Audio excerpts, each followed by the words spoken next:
Putain, ça fait bizarre de revoir sa carrière en arrière. Là, ça me fait tout chaud derrière la tête. Reminder.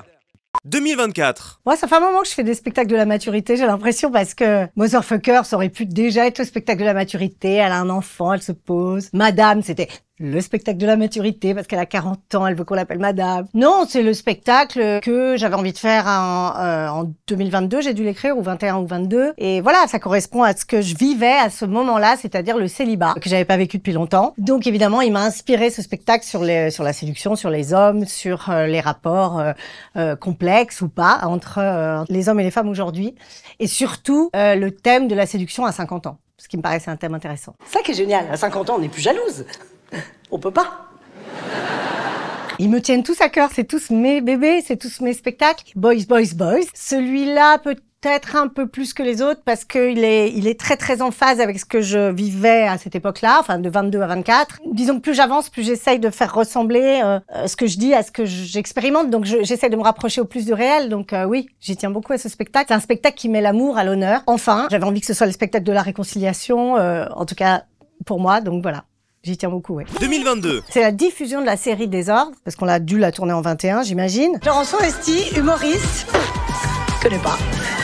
Jamais entendu parler. 22, qu'est-ce que j'ai fait? Bah oui, j'ai un peu fait le deuil, on va dire, de ces années d'écriture et de tournage qui ont accompagné Désordre, la naissance de Désordre. Donc en 22, je me suis un peu reposée, je pense. Ou j'ai enchaîné le montage de Désordre et la sortie de Désordre avec l'écriture de Boys, Boys, Boys. Donc c'était une année chargée.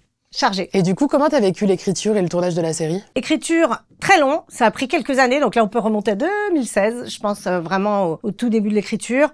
J'ai adoré faire ça, j'ai été à nouveau tellement bien entourée, j'ai rencontré des acteurs géniaux, j'ai eu la chance de travailler avec des artistes géniaux sur le tournage. Oui, c'est quelque chose que j'ai adoré parce que 3 mois de tournage, c'est 3 mois à nouveau où on s'extrait du réel. Donc j'ai une petite passion pour m'extraire du réel, qui est pas réjouissant en ce moment. Et on pense qu'à un truc, c'est qu'est-ce qu'on a dans la boîte le soir même. Voilà, est-ce qu'on a ce qu'il faut dans la boîte? Et c'est très agréable de penser qu'à ça et pas à tout ce qui nous entoure. Et donc tu penses qu'il y aura une saison 2? On y pense.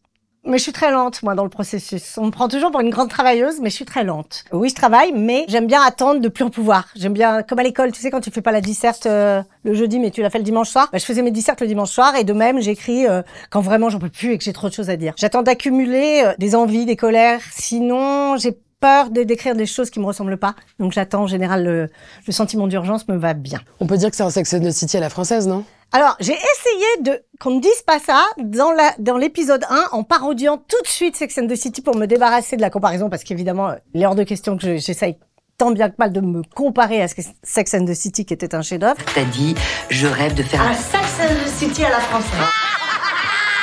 Donc j'ai essayé de montrer que non, c'était pas un Sex and the City, moi on me le ressort toujours. Donc apparemment, à partir du moment où il y a 4 meufs dans un produit cinématographique ou audiovisuel, c'est un Sex and the City. J'y peux rien, mais c'est pas du tout un Sex and the City, pas du tout. Loin, loin, en qualité et en propos. Je voulais vraiment pas qu'on compare, c'est pour ça que j'ai fait une parodie en disant un Sex and the City à la française, ça serait nul, ça serait 4 meufs qui parlent de cul dans un bar. Et en fait, on me le ressort tout le temps, donc oui.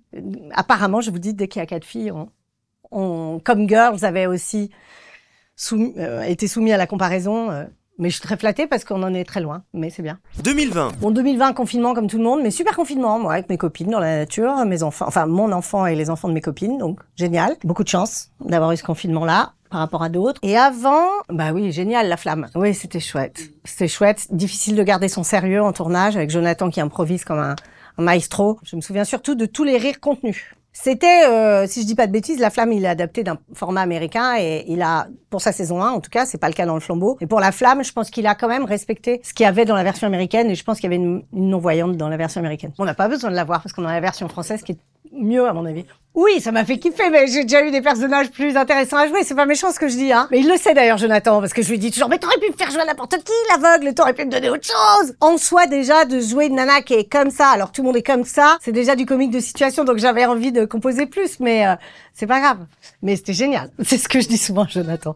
Je peux pas toutes les jouer, s'il te plaît. 2019. Oui, le Palmage Show, c'est vrai que dès qu'ils ont quelque chose à me proposer, je saute dedans à pieds joints parce que je les adore depuis longtemps. Que travailler avec eux, c'est toujours un immense bonheur. Ils sont tellement drôles et bienveillants et c'est des amours, quoi. Donc, ils peuvent me demander de marcher sur les mains. J'essaierai d'apprendre à marcher sur les mains pour eux. Et je les ai vus dans Very Bad Blague et Very Bad Blague et je trouvais ça super et je les ai contactés, je crois. Non, en fait, c'était les copains de mon ex, je crois, ou bref, ils m'ont dit je les connais. Ouais, je veux bien les rencontrer, tac. Et puis voilà. Et puis ils m'ont proposé La Princesse. C'était ma première participation avec eux dans les Very Bad Blagues. Ah, mais c'est quoi ça? Je savais pas que vous veniez aujourd'hui. Je m'habille pas en princesse tous les jours. Et depuis, un amour inconditionnel est né. La Crémière, Christine and the Queens, The Voice aussi m'ont fait faire. Mais je crois que mon préf, comme souvent, c'est le premier. C'est La Princesse. Parce que là, on a tout donné.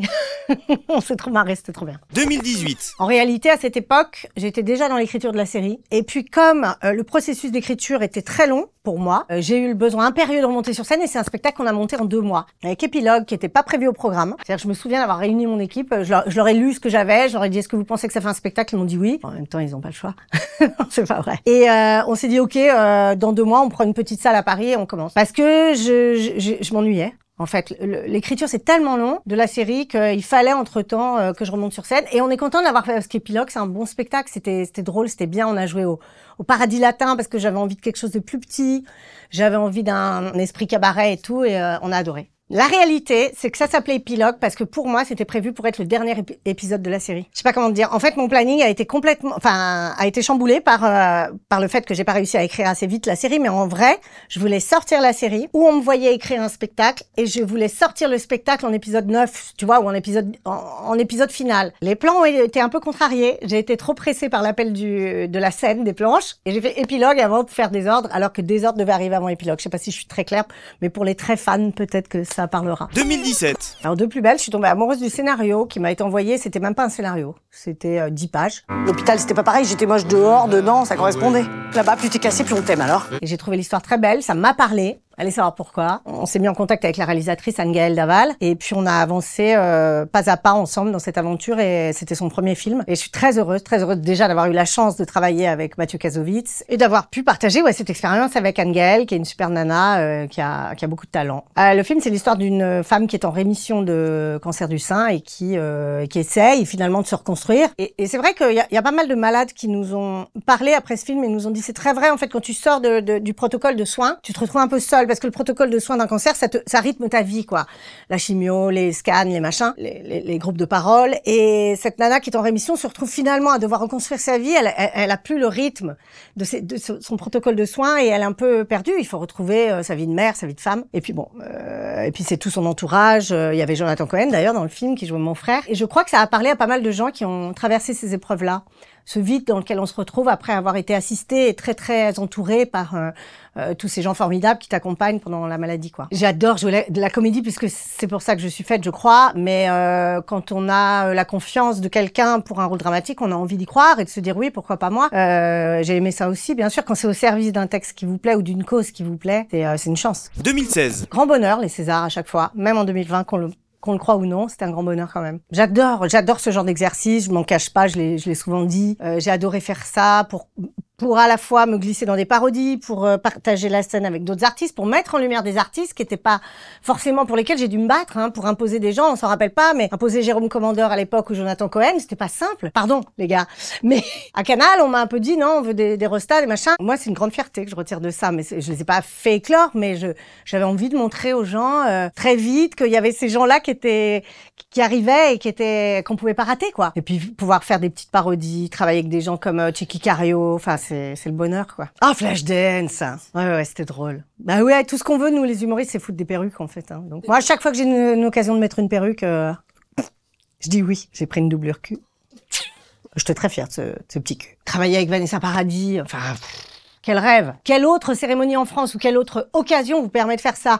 À moins de provoquer la chose, bon, ça existe maintenant, mais à l'époque, il n'y avait pas d'autres occasions de dire ok, je vais faire un truc, enfin, je vais quand ils acceptent, parce que j'avais encore tellement d'envie de partager la scène avec d'autres gens, mais quand ils acceptent, c'est un rêve pour moi de travailler avec Vanessa Paradis, avec Isabelle Adjani, avec Jonathan Cohen à nouveau, avec je sais plus. Mais en tout cas, c'est un terrain de jeu formidable, les Césars. 2015. Bon, elle se reposait peut-être, hein. Peut-être qu'elle meublait sa maison, qu'elle cousait peut-être, elle cousait ou elle brodait. Entre chaque spectacle, j'ai une activité manuelle que je développe. Là, je vais être sur le bois, là, je crois. Là, ça va raboter, ça va poncer, ça va patiner. Pas le patin, le meuble. Ça va être le bois, là. Ah, de la table, mais tout ce qui est bois, du jardinage jusqu'au ponçage. 2014. J'ai connu ce brillant professeur sur un plateau télé, Pierre Foldès, qui est un grand urologue chirurgien qui a mis au point la technique de reconstruction du clitoris pour les femmes mutilées par l'excision. Et en 2014, lorsqu'il monte l'association avec Frédéric Martz, Women Safe, pour venir en secours aux femmes qui subissent des violences. Ils me demandent de monter dans le bateau avec eux, d'être marraine. Évidemment, je dis oui. Bon, c'est une cause qui évidemment me touche et en plus avec des gens qui suscitent mon admiration. Donc voilà, ils ont monté l'association et puis moi j'ai apporté ma petite pierre à l'édifice en essayant de les mettre en lumière. Ouais, Madame Forestic, le spectacle de la quarantaine. Bah oui, c'était extraordinaire. Ça commence à faire loin pour moi, mais je sais qu'on a pris beaucoup de plaisir au Châtelet. Ça a été très dur aussi, c'est une salle difficile. Enfin très dur pour l'artiste, pas pour on rigolait bien tous, le public aussi j'espère. Mais non, c'était un très beau spectacle qui nous a menés aussi dans toutes les villes de France avec une très belle tournée. On l'a beaucoup joué celui-là. C'était bien. 2012. 2012-2013, je me suis dit, tiens, je vais avoir 40 ans, est-ce que ça sera encore rigolo de mettre des perruques après 40 ans? Tu vois, on en revient toujours aux perruques. Donc je me dis, ok, c'est peut-être la dernière occasion que j'ai de me déguiser, de mettre des machins, de jouer Beyoncé, de jouer Lady Gaga, de danser sur scène. Et je me suis dit, ok, on fait on essaie de faire un gros show où à nouveau on invite des gens parce que c'est quand même beaucoup plus sympa. On fait des parodies, je me suis fait un petit César en fait. Je pense. J'avais déjà envie de faire des parodies, de chanter, d'avoir des invités et comme les Césars s'étaient pris, j'ai fait Bercy. Non, mais c'était fou. C'était fou parce que c'était un spectacle qu'on voulait jouer très peu. On voulait pas partir en tournée, on voulait le jouer que dans des grandes salles et genre 4 fois. On a dû jouer 4 fois à Lyon et 4 fois à Paris ou 5 Bercy, je sais pas, maxi. Et c'était fini. Et en plus, ça, c'est ce que je préfère dans le spectacle vivant, c'est vraiment jouer une fois et bye bye, quoi. Donc c'était, il y avait une émotion, mais on était tous en larmes à la fin parce que tu te bats pendant 1 an pour écrire, pour tourner des choses, pour mettre en place des choses qui s'évanouissent et qui restent, voilà, c'est comme si tu vis un rêve éveillé, mais c'est terminé. T'as pas le temps de te lasser, t'as pas le temps de t'engueuler, t'as pas le temps de rien. C'est juste le bonheur de créer.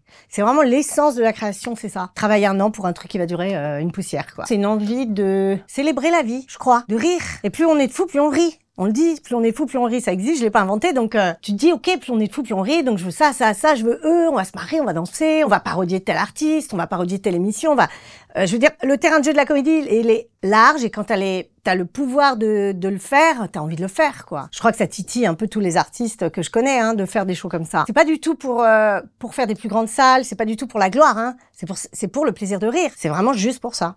Et puis j'avais envie d'un spectacle où les gens pouvaient aller prendre une bière et revenir et ils étaient pas perdus. Parce que nous, dans le one-man show ou dans le théâtre, t'es quand même, ça demande une concentration, ça demande une certaine rigueur, une salle noire, etc. Et là, je me dis, ok, si on arrive à faire un spectacle où on passe du coq à l'âne et où, ok, si on rate un bout de sketch, c'est pas grave. Parce qu'après, il y a Kian qui va arriver sur scène, ou il y a le Palmachou qui va arriver sur scène, où on va lancer une vidéo, il y a de la pole dance, il y a une chanteuse. On peut aller boire une bière, revenir. C'était mon but. 2011. Hollywood. Alors ça, pour le coup, j'étais vraiment bébé. Là, je m'en rappelle plus, quoi. Et toi, qu'est-ce que tu fais à Los Angeles? Business trip. You want a picture with Mickey? Mais c'était génial, le rêve américain, mon Dieu. C'était fou de travailler avec cette actrice extraordinaire, Nikki DeLoach, Jamel Debbouze, qui faisait partie de mes idoles. Extraordinaire. Puis de travailler là-bas à Los Angeles, on arrive, puis tu vois, je suis avec les gens qui sont derrière toi étaient les gens qui étaient sur le plateau déjà avec moi. Ma maquilleuse, mon habilleuse que j'ai fait venir avec moi à Los Angeles. Enfin, ça a soudé, je pense, des liens, voilà, qui perdurent encore. 15 ans après, donc c'est merveilleux. Non, en vrai, je rêvais pas ni d'Hollywood ni de Los Angeles, faut quand même garder la tête froide, hein, on n'est pas non plus... En revanche, les comédies américaines me faisaient un peu fantasmer. C'est vrai que les comédies de Jennifer Aniston, toutes les comédies de Judd Apatow, de Adam Sandler, ça me faisait rêver parce que c'est des sujets simples. J'adore la comédie romantique. Qu'on a un peu abandonné, je trouve. Je pense que, tout comme dans la chanson, les films ne parlent que d'amour, finalement. Enfin, moi, si un film parle pas d'amour, s'il y a des robots qui se transforment en dinosaures, j'en ai rien à foutre. Donc, il faut qu'il y ait de l'amour à un moment ou à un autre. Donc, j'avais un grand amour des comédies romantiques, un grand amour de la comédie à l'américaine. Donc, on a emprunté le décor, on va dire. On a emprunté le décor de mes films préférés. 2009. Motherfucker, je pense que ça restera mon spectacle phare ou préféré ou ce que tu veux. Parce que c'est le 2e spectacle. Un 2e spectacle pour un humoriste, c'est capital. C'est est-ce qu'il va transformer l'essai? Est-ce qu'il va savoir rebondir sur la chance qu'il a pu avoir à son premier spectacle. Ok, il surfe sur une vague, c'est peut-être la mode des jeunes brunes aux cheveux courts. Ok, on va voir ce qu'elle a dans le ventre. Premier spectacle, c'est une sorte, t'es une fleur, tu pars dans tous les sens, on s'en fout. Ça révèle un talent, mais on sait pas s'il va durer. Deuxième spectacle, c'est putain, qu'est-ce qu'elle a dans le bide? Est-ce qu'elle sait nous emmener ailleurs? Est-ce que voilà. Et je me souviendrai toute ma vie de toutes ces questions qu'on se posait avec mes producteurs de l'époque, à se dire, ok, bah, cette fois, je vais parler de grossesse, maternité, accouchement. Ils me disaient, oh, mais les jeunes vont te lâcher, ils vont pas te suivre là-dessus et tout. Et je me souviens de leur avoir dit, tant pis, j'ai vieilli, je vais pas leur raconter que je me réveille aux côtés d'un mec dont je me souviens pas le prénom, ce qui était le cas du spectacle d'avant, alors que c'est plus vrai. Alors que maintenant, je suis mariée, ou en tout cas, je suis en couple avec un bébé dans les bras. Je vais pas leur dire que je suis une meuf voilà, alors que c'est pas vrai. Donc c'est le tournant où j'ai compris que la réalité de ma vie allait nourrir mon travail. Donc Motherfucker, il est capital là-dessus parce que aussi j'ai compris à ce moment-là que je n'allais pas suivre ce que le public ou ce que les producteurs pensent que le public va aimer chez toi. Donc je me suis dit non, je vais suivre ce que moi je vis et mon public va vieillir avec moi ou pas et je m'en fous et c'est pas grave. Donc c'est hyper important ce passage. Parce que tu vois, il y a beaucoup d'artistes qui ont une identité et qui n'osent plus l'abandonner après en vieillissant. Voilà. Et moi là je me suis dit ok, je vieillis et ceux qui m'aiment me suivent en fait. Et puis en fait oui, un artiste qui m'aime me suivent. C'est-à-dire si on l'aime, on le suit. Si on l'aime pas, qu'il nous fasse du réchauffé ou du nouveau, on l'aime pas, on l'aime pas. Je veux dire, l'humour c'est un truc très clivant. Hein. Les humoristes, c'est t'as vu, hein, on aime, on déteste. Et donc on n'est pas là pour séduire les gens. On est là pour les faire rire ou les bousculer, mais pas pour leur plaire. 2007. Petite chose qui vient un peu troubler. Oui, embellir la vie. Bah oui, la chance de ma vie, cet enfant, qu'est-ce que tu veux? Oui, la naissance de ma fille, avec tout ce que ça peut impliquer dans la vie d'une femme et dans la vie d'une artiste aussi. Là aussi, l'arrivée d'un enfant dans la vie d'une artiste, c'est chaud quand même. Comme dans la vie de toutes les mamans qui travaillent, hein, d'ailleurs. C'est putain, hein, où est-ce que je vais trouver le temps d'être une bonne maman et à la fois de m'épanouir dans mon travail? Donc voilà. Et on est toutes soumises à cette injonction, cette double injonction qui est difficile à suivre et on s'arrange comme on peut pour négliger aucun des deux aspects de nos vies, mais ça rajoute une petite charge. Mais ça rajoute beaucoup de bonheur. Bah oui, je suis obligée d'en parler. Qu'est-ce que tu veux? Elle fait tellement partie de ma vie qu'évidemment, c'est une partie de moi-même. Donc j'en parle un peu, mais c'est vrai que quand ils sont ados, t'as pas envie non plus de t'apesantir sur eux parce que tu dois respecter leur vie privée aussi. Elle doit déjà vivre avec cette lourde charge d'être la fille de Florence Foresti. J'ai pas envie de lui rajouter du ah, on a vu, elle parle de toi, alors tu fais ça. Bon, non. Il y a des parents d'ados dans la salle un peu? Ouais. Ça va? L'alcool, la drogue, ça va? Non, vous, votre consommation, à vous, je parle, hein. Essayons de rester universel sur l'adolescence sans trop lui causer des problèmes dans la cour d'école. Il y a des chances qu'elle regarde Campini. Je t'aime, chérie. T'es vraiment la plus belle. 2006. On n'est pas couché. Alors on passe de on a tout essayé, on n'est pas couché. C'est vrai que c'est l'année où Ruquier arrête de faire une quotidienne et commence une hebdomadaire. Moi j'étais venue un peu à bout de mon inspiration dans la quotidienne. Et c'est vrai que c'est encore bien tombé. Mais comme tout dans ma carrière, tout est bien tombé. C'est-à-dire qu'on allait dire, je dis on parce qu'on était deux avec Jérôme Daran à écrire pour cette émission. Et puis j'allais m'apprêter à dire à Laurent, bon j'arrête, on a tout essayé, j'arrive plus à produire des sketchs tous les jours et tout. Et juste au moment où je m'apprête à lui dire ça, il me dit, moi aussi j'arrête. Je monte une hebdomadaire, est-ce que ça te dit d'en être? Alors c'était comme un cadeau du ciel. J'avoue, dans ma vie professionnelle, mes désirs ont toujours été en phase avec ce qui m'arrivait, c'est incroyable. J'avais plus le désir de faire une quotidienne, j'avais plus les capacités, et à ce moment-là, il me propose une hebdo, et il me propose une rubrique à ma guise, en fait. Il me dit, quand t'as une idée, tu m'en parles. Alors c'était déjà un terrain de jeu de fou, on a tout essayé, hein, parce qu'on faisait des personnages fictifs, mais de toute façon, à nouveau, on y revient à la perruque. D'ailleurs, j'en mettais pas de perruque, hein. On jouait avec mes cheveux, tu te rappelles? À nouveau, l'envie de faire des personnages de toute façon, alors qu'ils soient connus ou pas, c'est pareil pour moi. Au contraire, c'est plus dur pour moi de faire des personnages connus parce que j'étais pas imitatrice. Donc, pardon, mais mon Ségolène Royal, il a rien de Ségolène Royal. Donc, c'est des personnages tels que je me les décris. Pareil, Britney Spears qui blague comme ça, non, je pense pas. Quoique maintenant, oui. Mais non, juste le terrain de jeu d'enfiler un costume et de se grimer et de foutre une perruque à nouveau. Et là, je me souviens que la première émission, je me dis, mais qui on va faire? On trouve ce concept de dire qui a pas pu venir parce qu'il voulait absolument, lui, Laurent Ruquier, recevoir Ségolène Royal, qui était en campagne à l'époque pour la présidentielle. Et puis, comme elle l'a pas eu, je lui ai dit, bah, je vais te la faire. Et l'idée de la chronique est venue là, c'était l'invité qui a pas pu venir. Voilà, et je lui ai fait tous les invités qui ont pas pu venir. Bah, c'est Adjani qui a tout fait basculer, qui a fait qu'on est rentré dans quelque chose de culte. Et puis c'était les débuts de YouTube où on s'échangeait les vidéos. Donc elle a beaucoup circulé, ils ont beaucoup circulé ces personnages. Mais je crois que c'est Adjani qui a tout fait basculer. Et pourtant c'est le personnage pour lequel on avait le moins d'inspiration. Ouais. Parce qu'on voulait pas se moquer d'elle. Je me rappelle avec mon auteur, c'est une femme qu'on respecte beaucoup et qu'on adore. Et on trouve qu'elle avait été déjà bien égratignée par les médias toute sa vie. Avec ses rumeurs, avec ses moqueries et tout. Et nous on l'aime, on était allés la voir au théâtre la veille, on n'avait pas du tout envie de se moquer moquer, donc on voulait trouver une manière maligne de la parodier sans l'éreinter. Et finalement, ça a été le meilleur sketch parce que il y avait pas grand-chose. Donc du coup, il a fallu que je rajoute toutes ces petites folies, je ne suis pas folle, bonsoir. Donc il a fallu qu'on invente un truc parce qu'on n'avait rien. On n'avait rien à charge contre elle, tu comprends? On l'aimait trop. 2005. Aïe, aïe, aïe. Premier spectacle, ouais. En fait, ce spectacle-là, même s'il était arrivé à Paris en 2005, ou un peu avant, il avait quelques années de bouteille déjà, parce que c'est vraiment mon premier one. Donc le premier one, tu le commences, j'ai dû le commencer en 2001, 2002, je sais pas, et puis je joue en province, je joue chez moi, à Lyon, et j'arrive à Paris un peu par hasard. C'est la directrice du Point Virgule à l'époque, elle a une place qui se libère, elle me dit « Est-ce que tu veux venir ?» Je dis « Oui », puis voilà.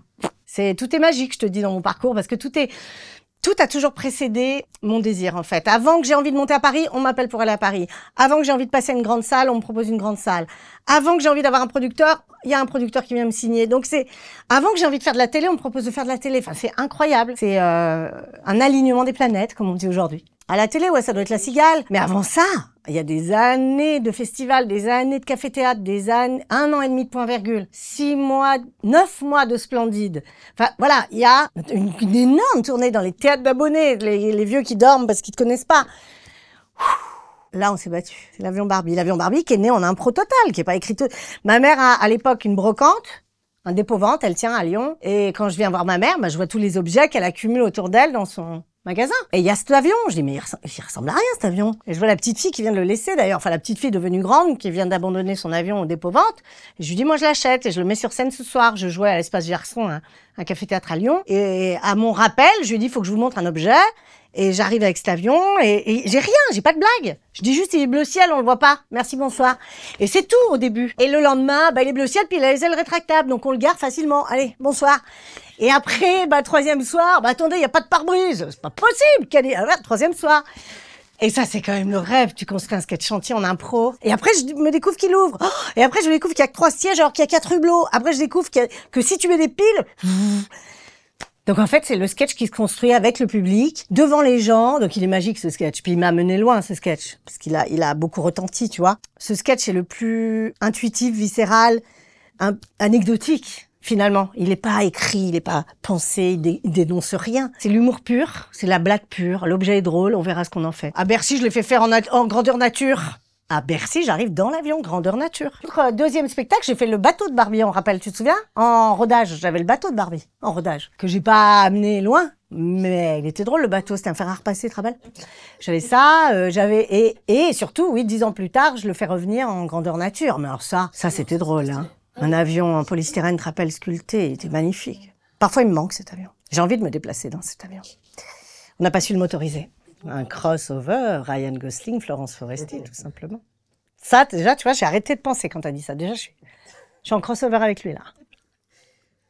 Je le cross-over. Je le chevauche. Ça veut dire ça, hein, crossover. Ah, j'ai chevauché Ryan un instant, là. Je pense, ouais. Crossover. Traverser. Chevaucher. Ouais, je suis OK pour ce crossover, moi. C'est pas lui, mais moi, je le cross. Hein. Je le crossover, under, on the side. Je le cross behind. Je le cross in front. Je le cross partout. 1998. En fait, je commence le théâtre dans une troupe amateur de café-théâtre, autrement dit un comedy club. Enfin non, pas vraiment un comedy club, pardon, un vrai petit théâtre, café-théâtre. Et le prof me dit, il faut que tu rencontres Cécile Giroux et Céline Yanucci, elles sont super drôles. Pourquoi vous feriez pas un truc ensemble? Et puis c'est comme ça que le trio est né.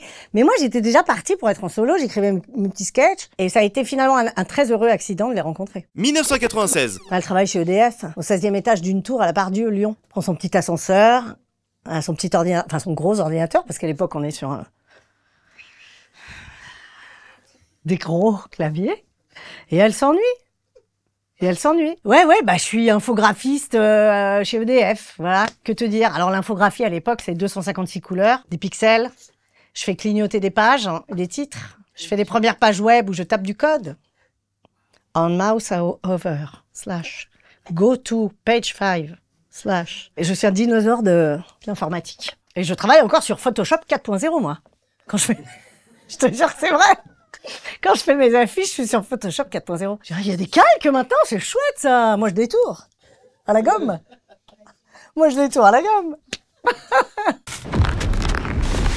En mini.